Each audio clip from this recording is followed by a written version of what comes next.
രണ്ടാമത്തെ കൽപ്പനയും ഇതുപോലെ തന്നെ, നിന്നെ പോലെ നിന്റെ അയൽക്കാരനെ സ്നേഹിക്കുക. മത്തായി 22:39. നമ്മൾ പലപ്പോഴും എപ്പോഴും ദൈവത്തെ സ്നേഹിക്കുവാൻ വേണ്ടിയാണ് ശ്രമിച്ചുകൊണ്ടിരിക്കുന്നത്. അതായത് ദൈവത്തിന്റെ കൂട്ടായ്മയിൽ, പിതാവ്, പുത്രൻ, പരിശുദ്ധാത്മാവാകുന്ന ത്രിയേക ദൈവത്തിന്റെ കൂട്ടായ്മയിൽ എത്തിച്ചേരുവാൻ വേണ്ടിയാണ് നാം എപ്പോഴും ശ്രമിച്ചുകൊണ്ടിരിക്കുന്നത്. നമ്മുടെ കത്തോലിക്ക വിശ്വാസം നമുക്ക് നൽകുന്ന പ്രത്യാശയും ദൈവത്തിന്റെ കൂട്ടായ്മയിലേക്ക് നമുക്ക് ചേരാം എന്നുള്ളത് തന്നെയാണ്.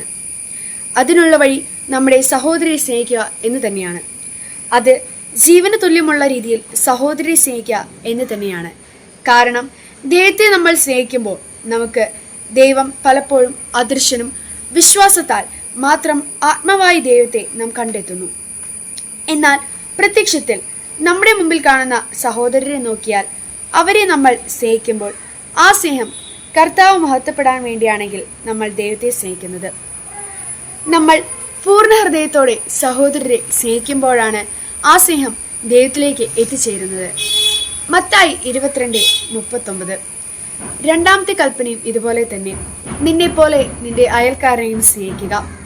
എല്ലാവരെയും സ്നേഹിച്ചുകൊണ്ട് നമുക്ക് ഈശോയിലേക്ക് എത്തിച്ചേരാം. എന്നാൽ നമ്മുടെ ശ്രദ്ധയും വിവേകവും കൂടി ആ സ്നേഹത്തിൽ ഉള്ളതായിരിക്കട്ടെ.